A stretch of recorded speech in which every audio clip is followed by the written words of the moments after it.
Olá, queridos irmãos, bem-vindos mais uma vez ao nosso canal no YouTube. E eu quero, neste vídeo, quero tratar com vocês de um assunto que eu considero extremamente importante. É um update profético, na verdade, que eu quero dar para vocês, no que diz respeito a Apocalipse capítulo 6. Eu quero ler com você o texto e aí imediatamente mostrar para vocês algo de, no mínimo, extremamente curioso que nós encontramos aqui, tá bom?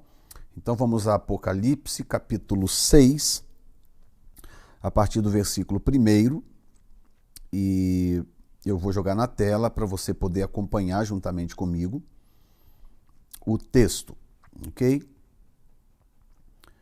Capítulo 6, versículo 1 do Apocalipse, diz assim: Vi quando o Cordeiro abriu um dos 7 selos e ouvi um dos 4 seres viventes dizendo, como se fosse voz de trovão, vem. Vi então, e eis um cavalo branco e o seu cavaleiro com um arco, e foi-lhe dada uma coroa, e ele saiu vencendo e para vencer. Quando abri o segundo selo, ouvi o segundo ser vivente dizendo, vem, e saiu outro cavalo, vermelho. E ao seu cavaleiro foi-lhe dado tirar a paz da terra para que os homens se matassem, uns aos outros. Também lhe foi dada uma grande espada. Verso 5, quando abri o terceiro selo, ouvi o terceiro ser vivente dizendo, vem. Então vi e eis um cavalo preto, e o seu cavaleiro com uma balança na mão. E ouvi uma como que voz no meio dos 4 seres viventes, dizendo, uma medida de trigo por 1 denário, 3 medidas de cevada por 1 denário, e não danifiques o azeite e o vinho. Quando o Cordeiro abriu o 4º selo, ouvi a voz do 4º ser vivente dizendo, vem. E olhei, e eis um cavalo amarelo,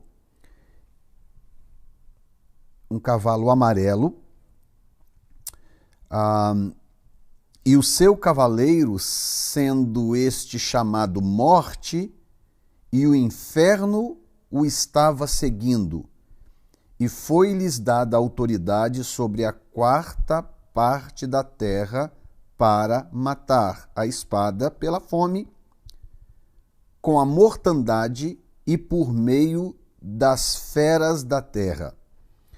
Então, eu quero repetir o versículo 8, porque há algo muito interessante aqui que vai fazer sentido para você logo em seguida. E olhei, e eis um cavalo amarelo, e o seu cavaleiro, sendo este chamado Morte, e o inferno o estava seguindo, e foi-lhes dada autoridade sobre a 4ª parte da terra para matar a espada, pela fome, com a mortandade e por meio das feras da terra. Muito bem. Eu quero, nesse update profético de hoje, eu quero apresentar para você uma abordagem desses 4 cavalos do Apocalipse, cavaleiros e cavalos do Apocalipse, talvez por um ângulo que talvez você não tenha ouvido ainda. Mas eu quero te pedir paciência e quero pedir que você pense comigo, raciocine comigo e considere algumas evidências que eu vou apresentar para você. Bom, aqueles que acompanham o meu canal já sabem que a nossa linha de interpretação das profecias tem apontado consideravelmente para aquilo que o Islã representa hoje mundialmente. O islamismo já é, ao que se acredita, a maior religião do mundo, até mesmo por uma questão até de unidade. Eles estão divididos em xiitas e sunitas, mas essa divisão, inclusive, ela é muito sui generis, porque quando eles se sentem ameaçados por alguma razão, e quando o assunto diz respeito ao objetivo maior que eles têm, que é a conquista do mundo, eles sabem muito bem se unir e se defenderem, né, entre eles. E já o cristianismo não, o cristianismo é dividido, nós sabemos disso. Quando o cristianismo é apresentado como a maior religião do mundo, aí se inclui absolutamente todos aqueles que de alguma forma professam cristãos, né? Mas com o islamismo é diferente. O islamismo é uma religião que na sua grande maioria é de praticantes e aqueles que não são radicais, que não foram radicalizados, no mínimo, eles são apaixonados pela sua religião e eles vivem uma vida o mais pia possível e, portanto, é uma religião, tornou-se uma religião muito influente, se não a mais influente hoje do planeta Terra. Então, a nossa linha de raciocínio tem chamado isso desde 2007, quando Deus me despertou pela primeira vez a observar o Islã, prestar atenção no Islã. Logo depois eu comecei a fazer o meu doutorado em filosofia da religião pela Tabernacle Bible College e dentro do meu curso de doutorado eu tinha que defender uma tese que nós defendemos, que hoje já é um livro chamado Autoridade Espiritual Plena. Esse livro está inclusive à disposição no Brasil para quem quiser comprar. Você pode procurar no Google Autoridade Espiritual Plena. Se você colocar o meu nome lá, Jefferson Neto, vai aparecer aí quais são as livrarias que tem esse livro disponível. Bom, a tese nós escrevemos que hoje é esse livro e nós tínhamos que também defender um postulado, melhor dizendo, a respeito de uma religião expressiva. Foi quando então eu comecei a estudar com profundidade o islamismo. Até então, eu conhecia o islamismo como todo mundo conhece o islamismo, daquilo que a televisão diz, aquilo que se comenta, que ouve aqui, que ouve ali.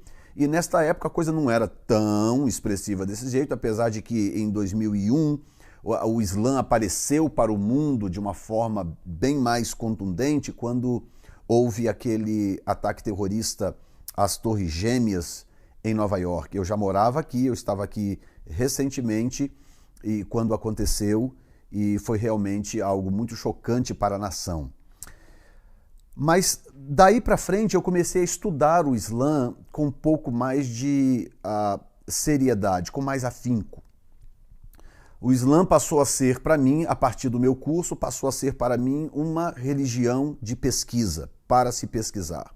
E eu então comecei a entrar com uma certa profundidade dentro do que o Islã é, o que o Islã representa e o que o Islã prega e, logicamente, aquilo que o Islã acredita, o que os seus adeptos acreditam.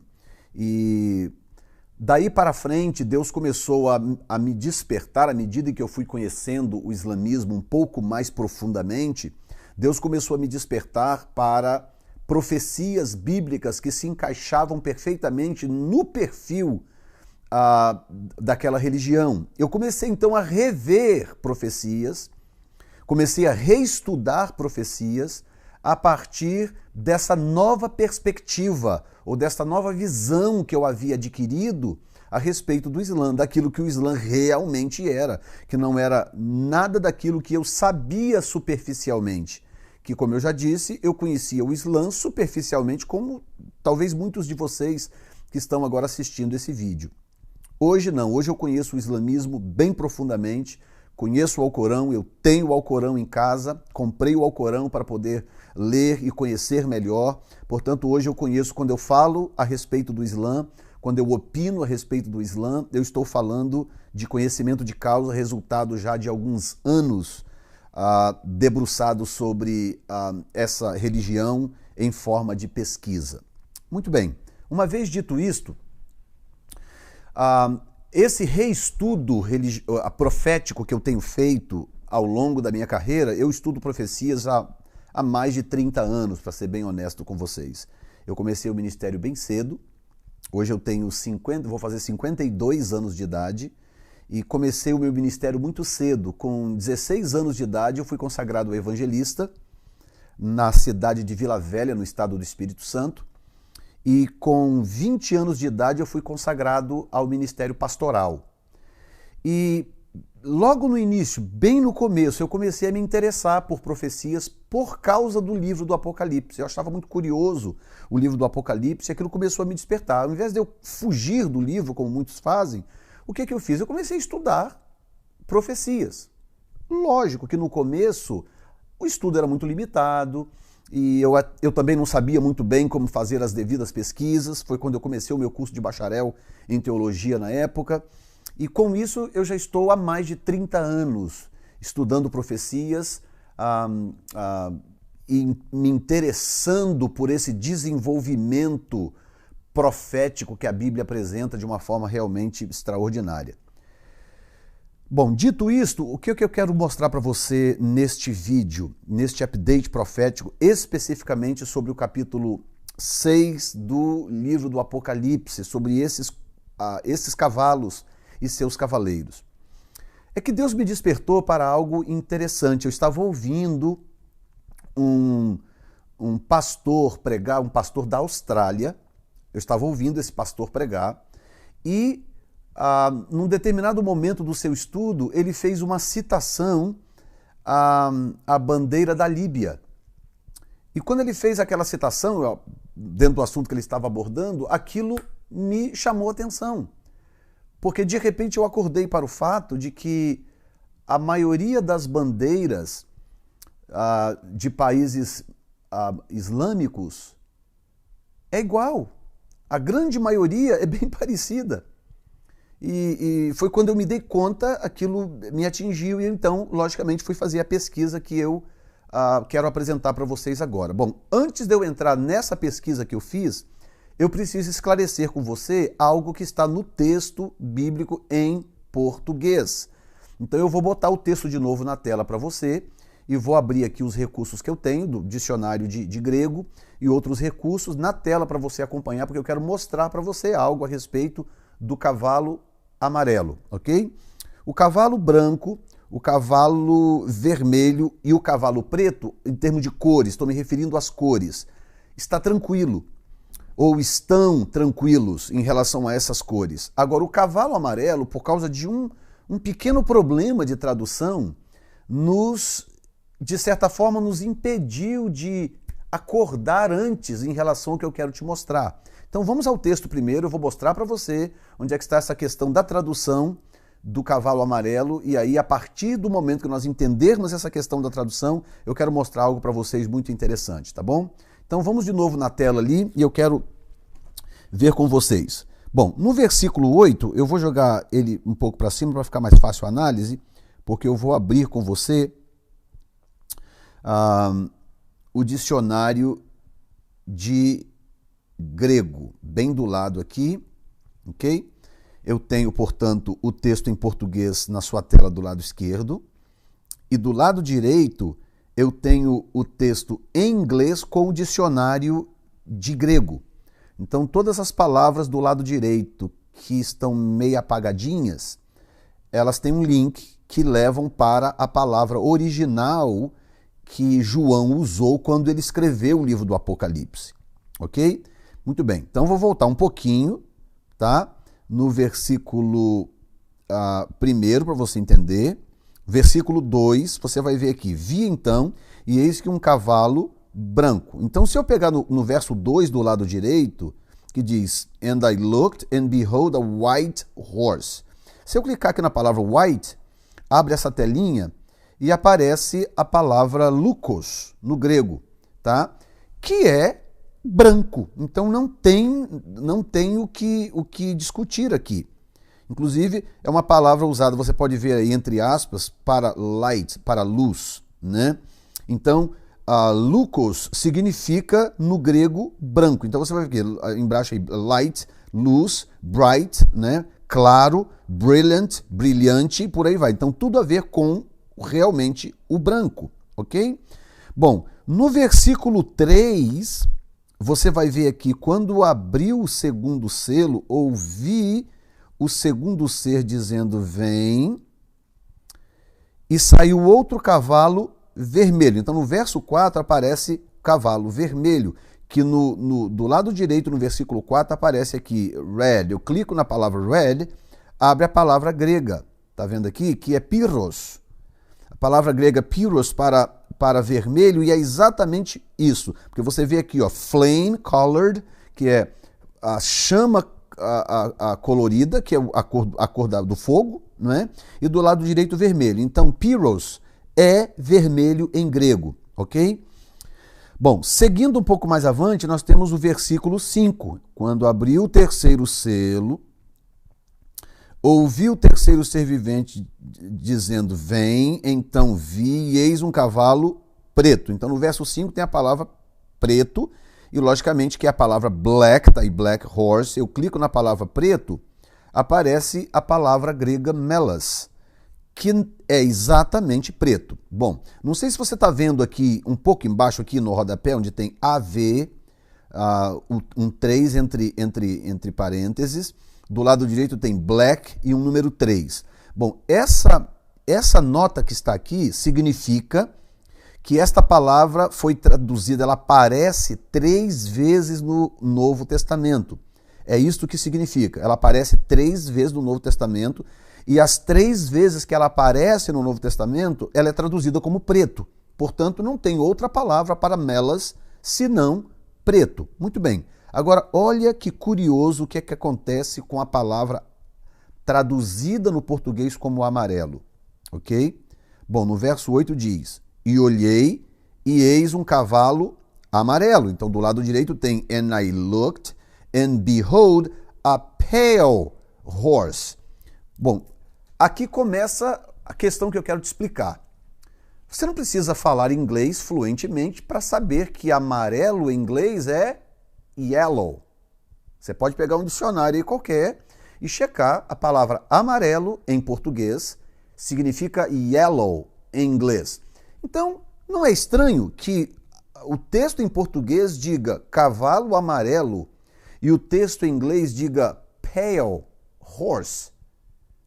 Pale, pode pegar qualquer dicionário que você tiver na sua casa, pode ir para o Google pesquisar, você vai ver que pale em inglês nunca foi e nunca será amarelo. Amarelo é yellow e ponto final. Ok, então, por que essa tamanha diferença de tradução em relação ao português e em relação ao inglês? Bom, já que a Bíblia não foi escrita nem em português e nem em inglês, a Bíblia foi escrita em grego, então nós vamos olhar no grego, afinal de contas, que palavra está lá no grego, que o português traduziu como amarelo e que o inglês traduziu como pale, ok? Então vamos lá? Jogando na tela de novo para você.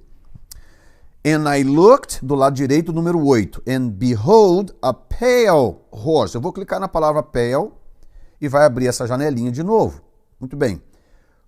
A palavra que aparece aqui é kloros. Tá vendo aí, bem pertinho do rodapé? Tem ela escrita com as letras gregas e bem do lado, transliterado para o português.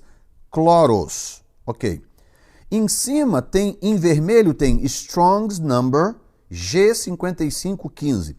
Esse é o número que esta palavra tem no dicionário de grego Strong. Como eu já expliquei em outros vídeos, o dicionário Strong de grego, hebraico e aramaico é, sem sombra de dúvida, um dos mais respeitados no mundo. Qualquer bom pesquisador, qualquer grande pesquisador, qualquer seminário que se preze, usa o dicionário Strong para pesquisa e etc., porque é realmente um dicionário respeitado. Então, aquilo que você encontra no Strong, em relação ao grego, ao hebraico e ao aramaico, é confiável, ok? Então, G5515 é o número da palavra kloros no dicionário Strong. Então, agora vamos olhar aqui. Muito bem. Aí tem aqui, deixa eu abrir para jogar de novo lá, nós temos aqui a Dictionary Definition, quer dizer, a definição do dicionário, aí nós temos aqui kloros, tá vendo? Que vem da mesma raiz de 5514, logo na frente. Quando eu subo mais um pouco, veja bem o que acontece.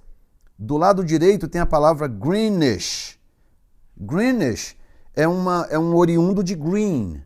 De novo, você não precisa falar inglês fluentemente para saber que green, G-R-E-E-N, em inglês é verde. Certo?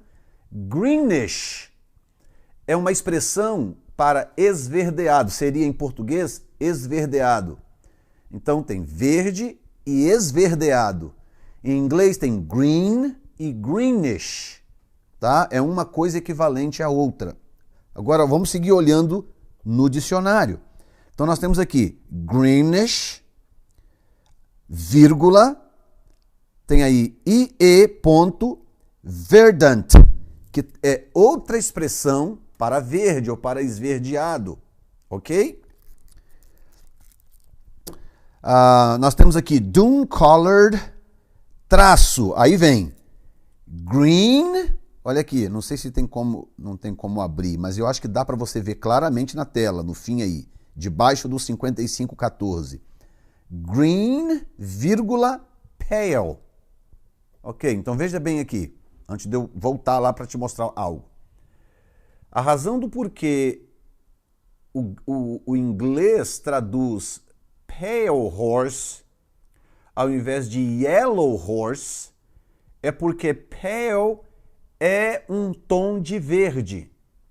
No inglês, pale é um tom de verde. É uma palavra usada também para pastel, tons pastéis, por exemplo.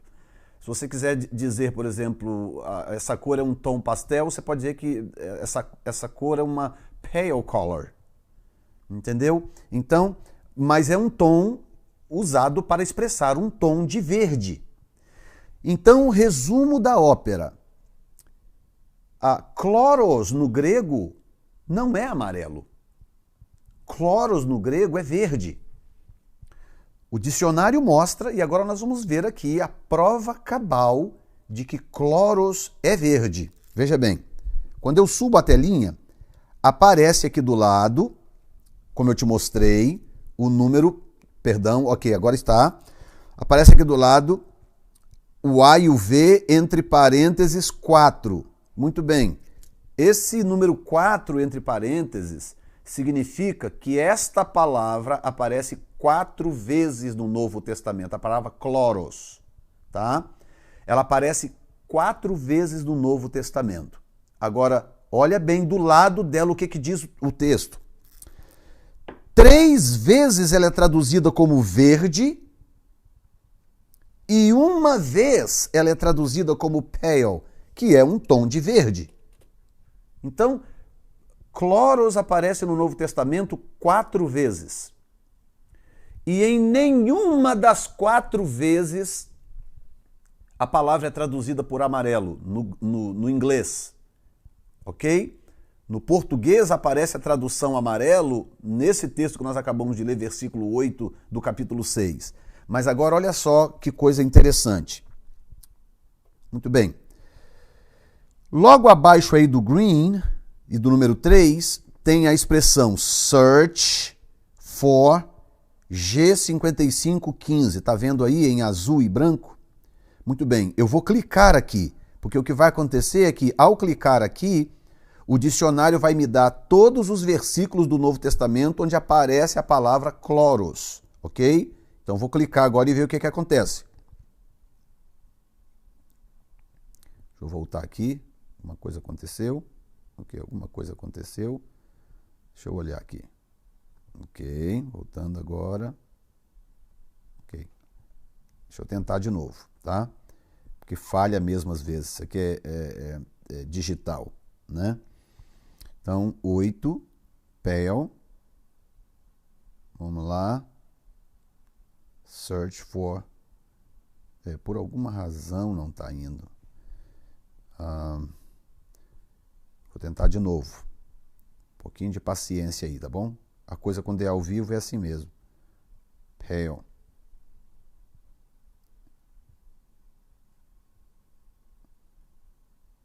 Ok. Não está indo por alguma razão que eu não sei. G5515. Deixa eu tentar entrar aqui para ficar mais fácil.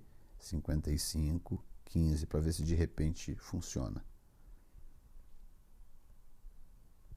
Bom, por alguma razão não está indo.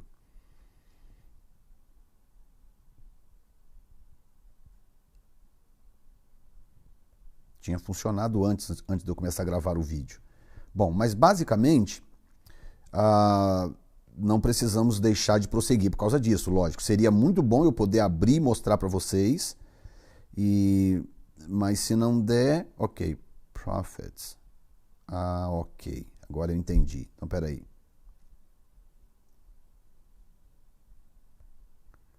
Ok, eu entendi agora o que está acontecendo. Espera um pouquinho. Eu tenho só que mudar aqui. Ok.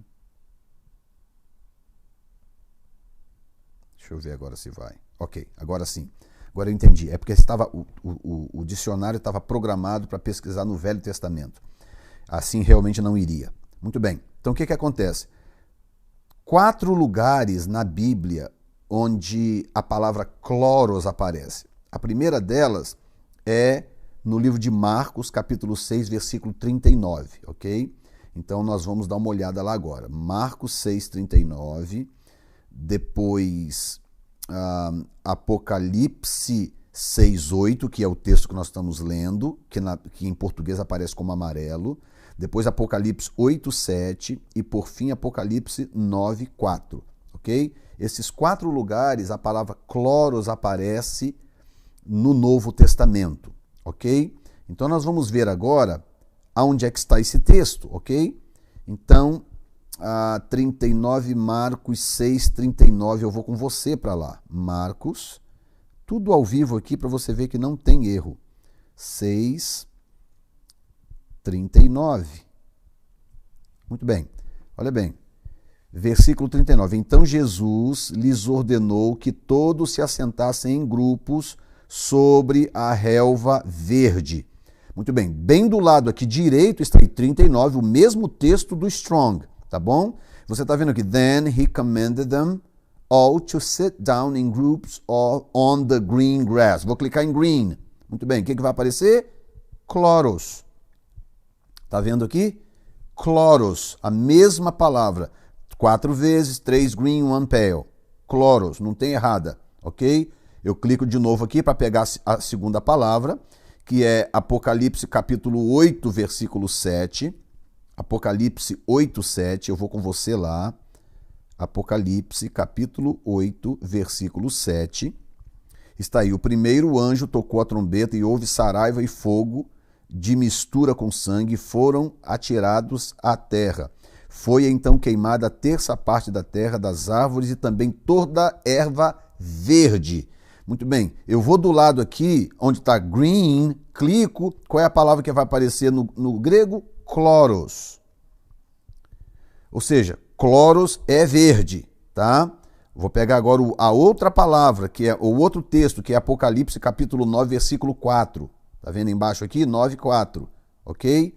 Então 9, 4, eu vou puxar para frente, capítulo 9, versículo 4 embaixo aqui. Foi-lhes dito que não causassem dano à erva da terra, nem qualquer coisa verde. A palavra verde de novo, versículo 4, eu clico nela, green, abre de novo a tela. Qual é a palavra? Cloros.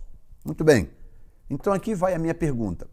Se cloros é verde, por que os tradutores da Bíblia, por que João Ferreira de Almeida, melhor dizendo, né? Por que João Ferreira de Almeida traduziu cloros por amarelo? Essa é a minha pergunta. Parece que não é nada, uma confusãozinha de cores. Não, isso aqui é importante, é sério. Porque esse mal-entendido, esse pequeno mal-entendido de uma cor traduzida da forma imprópria, o que acontece? Nos impede de entender determinadas coisas. Algumas pessoas alegam, nas minhas pesquisas, algumas pessoas alegam que a razão do porquê algumas Bíblias, me parece que tem uma Bíblia em espanhol também, que traduz como amarillo, né? Caballo amarillo, que seria o cavalo amarelo.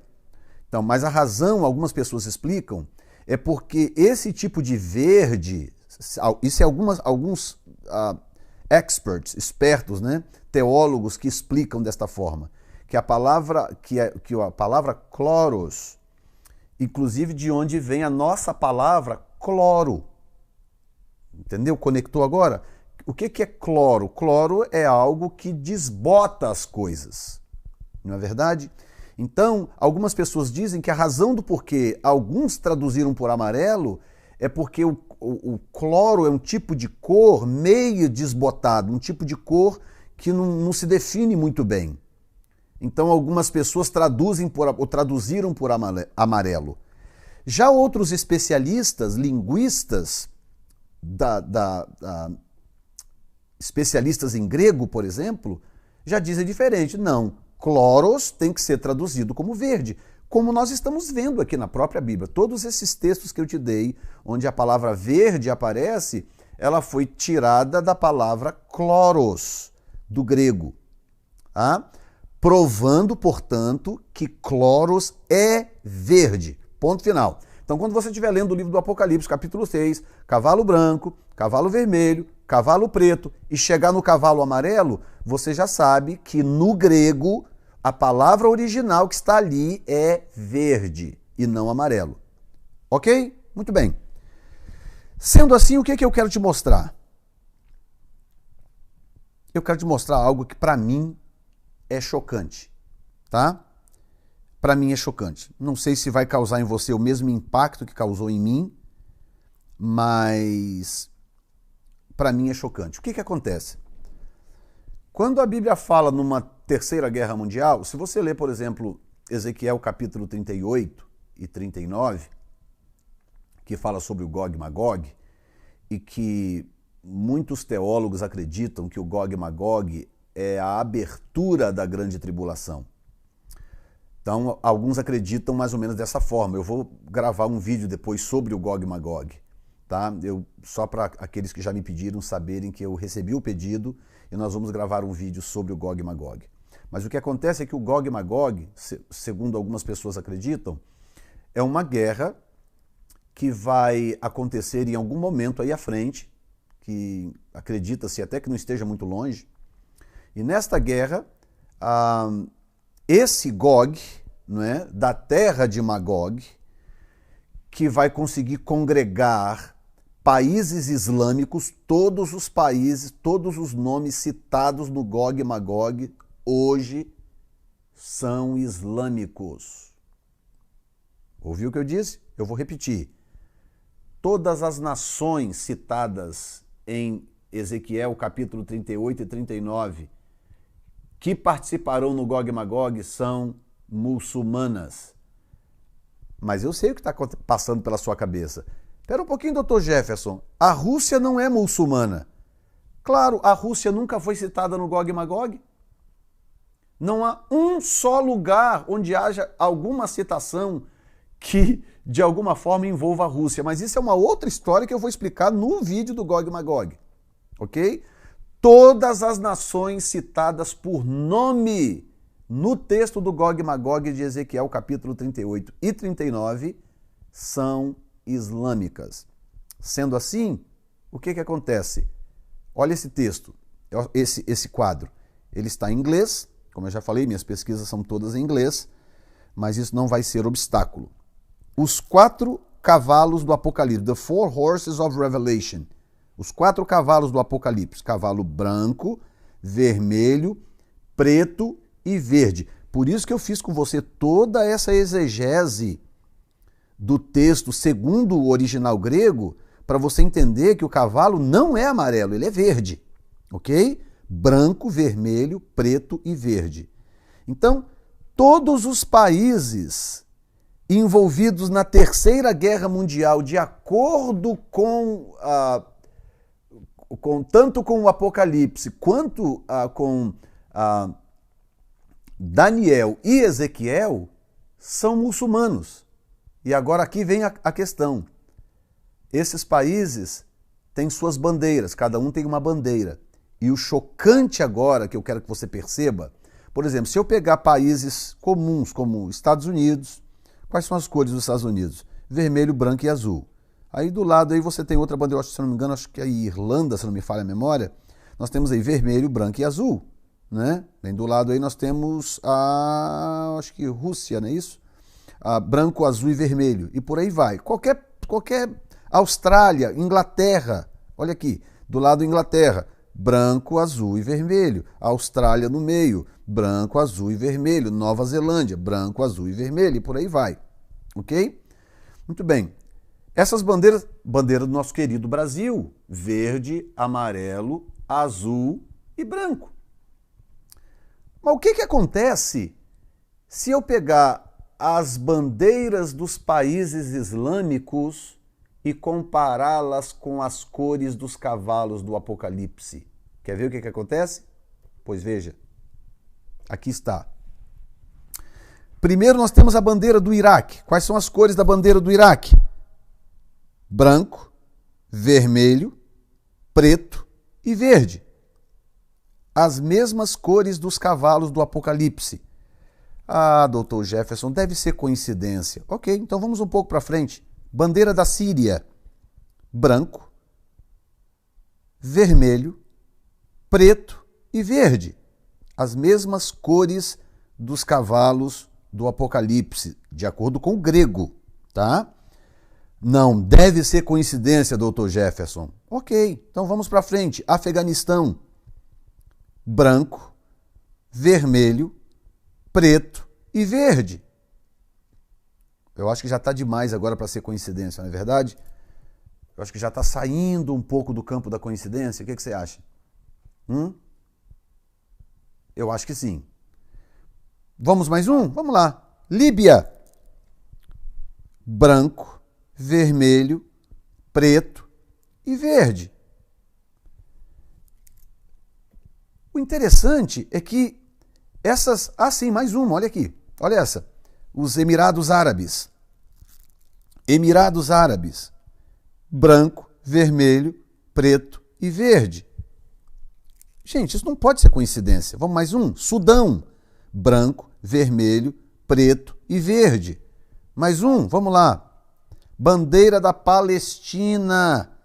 Tá vendo aí essa guerra toda de Israel, esse conflito todo de Israel para sobreviver, com os palestinos lançando mísseis todos os dias praticamente, quando há conflito sobre a terra de Israel, não é verdade? Pois bem, olha a bandeira da Palestina, branco, vermelho, verde, branco, vermelho, preto e verde.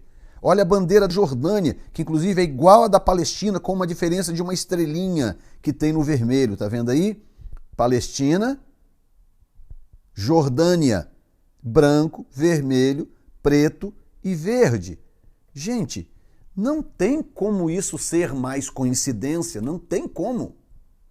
Chega um ponto que o bom senso me diz que tem algo a mais acontecendo aqui. Aí eu coloquei aqui algumas bandeiras juntas dos países que estarão envolvidos nesta batalha do Gog e Magog, ou do que eu estou chamando de a Terceira Guerra Mundial, causada por países islâmicos, e na sua maioria,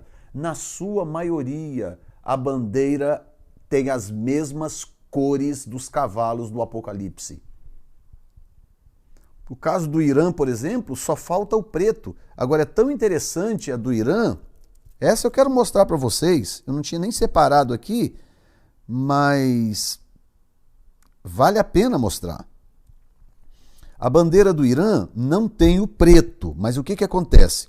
Quer ver?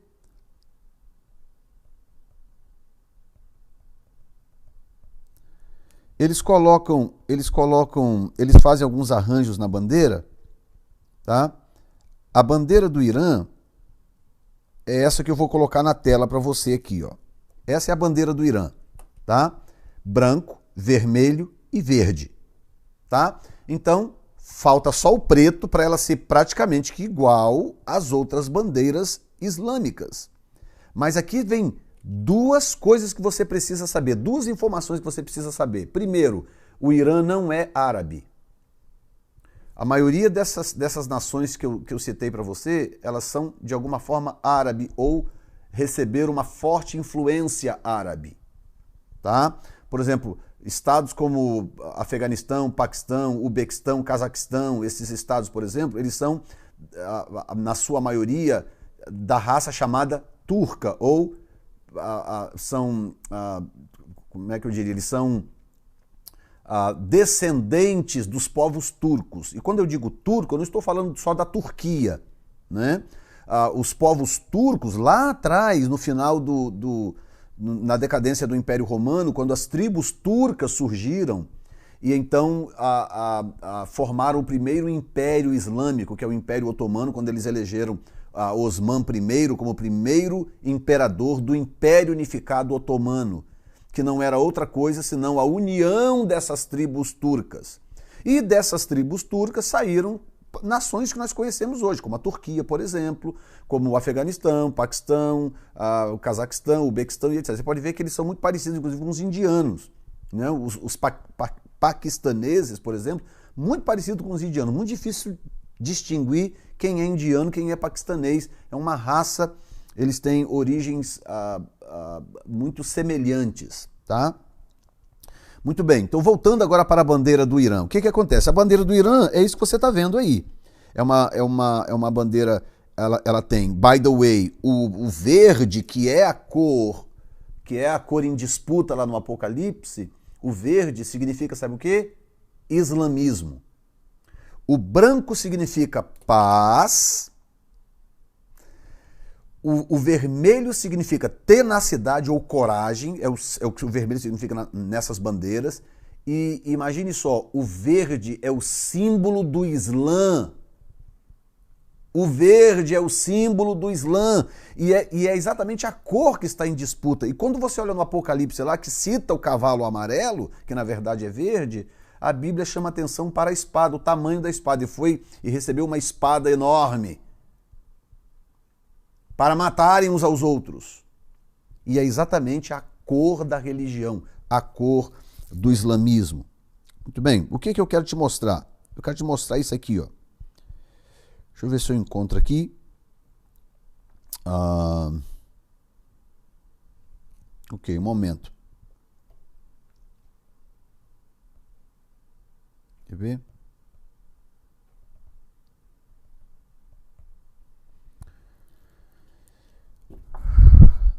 Ok, aqui está.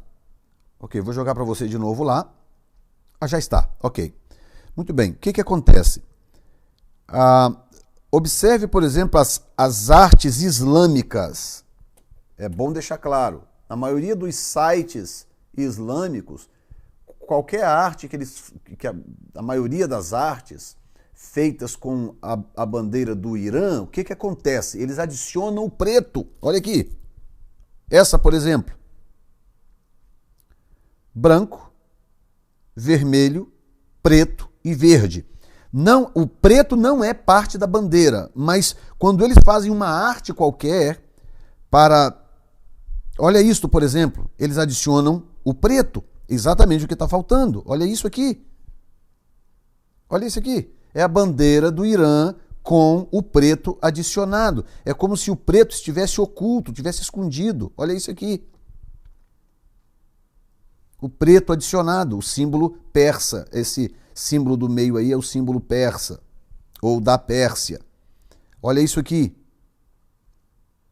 É a bandeira do Irã, que originalmente é branco, vermelho e verde, mas eles adicionam o preto quando se trabalha uma arte qualquer.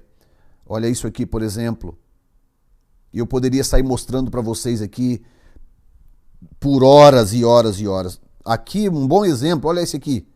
Uma moça iraniana com a roupa da bandeira, né? Branco, vermelho e verde, mas com a parte preta, porque eles sempre adicionam o preto. Será que tem alguma coisa acontecendo ou eu estou vendo coisa, tem caraminhola na minha cabeça? Aí você pega tudo isso que eu estou dizendo e você percebe que o Islã não apenas é um fortíssimo candidato para o cumprimento dessas profecias, como ele é um fortíssimo candidato para desencadear esses cavalos do Apocalipse. Entendeu? Porque cavalo não precisa nem dizer. O que um cavalo representa? Se você tiver que dar um significado para um cavalo. O que um cavalo representa? Na Bíblia Sagrada, sabe o que cavalo representa? Cavalo representa a força, robustez e vigor sem a ajuda de Deus. Tá? Tanto que muitas vezes quando Deus queria falar sobre juízo, Deus falava sobre os cavalos. Deus falava sobre os cavalos. Porque a força do cavalo tem esse tipo de representação. Além do mais, fala de quê? Fala de guerra, fala de exército. Montaria, fala de poder armamentista para o povo daquela época. Está me entendendo? E aí quando você soma isso ao que está acontecendo, por exemplo, na Europa, a Europa está de joelhos.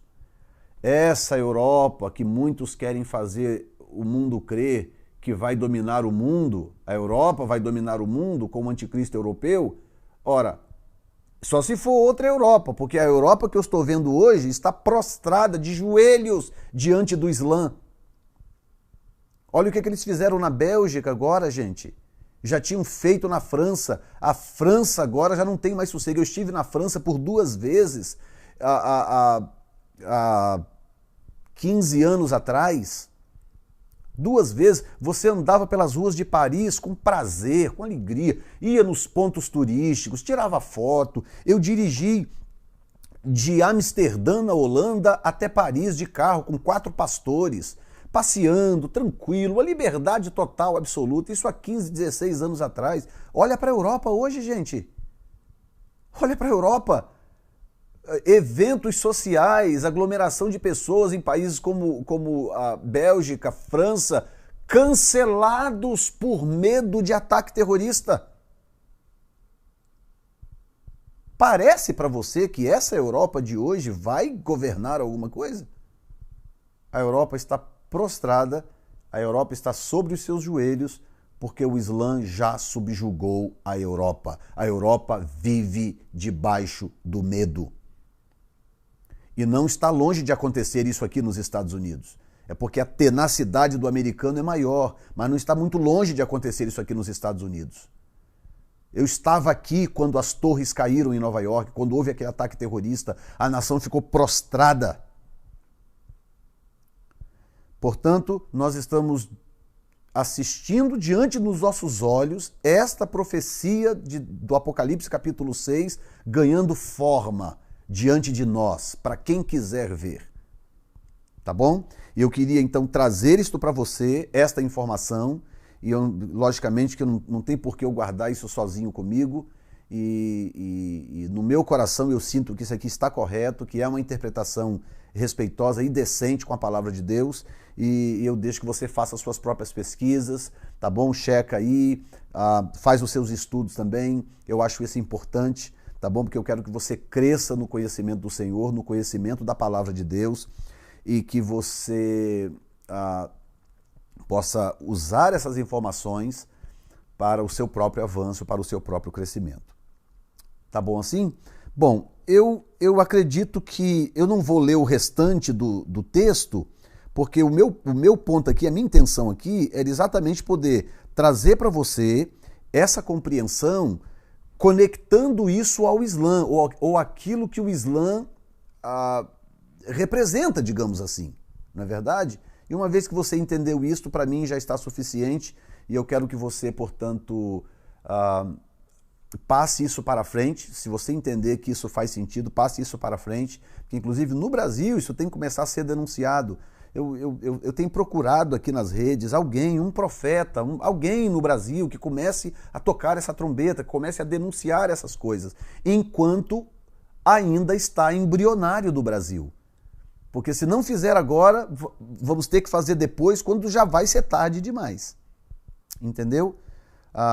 O que eu estou pregando aqui não é discriminação a um povo, não é discriminação a uma religião, mas é o ensino da profecia bíblica, doe a quem doer.